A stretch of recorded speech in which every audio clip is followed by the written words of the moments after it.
Iya, kalau kita tidak punya data, iya, itu ghibah. Makanya kami pribadi sebenarnya meskipun S1, S2, 2 kali, S3, semuanya dalam bidang politik, semakin belajar politik, kita semakin hati-hati untuk bicara tentang politik.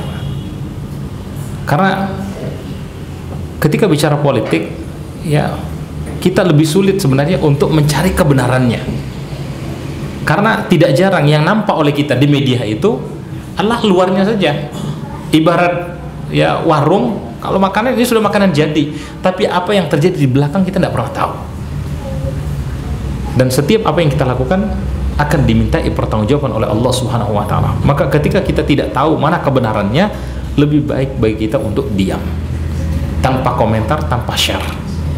Kecuali kita memang punya data yang hak, valid, dan ini memang perlu disampaikan kepada masyarakat.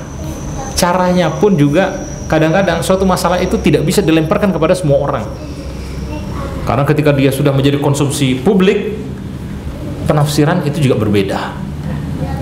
Makanya masyarakat kita memang perlu dibangun literasi, ya. Literasi bagaimana berpikir. Pertama, berpikir itu sistematis, jadi ada berpikir tidak boleh lompat.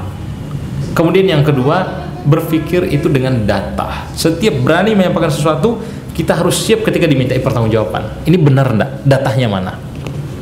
Kalau kita enggak tahu, pilih untuk diam, ya, daripada kemudian kita menyebarkan ghibah atau bahkan menjadi fitnah.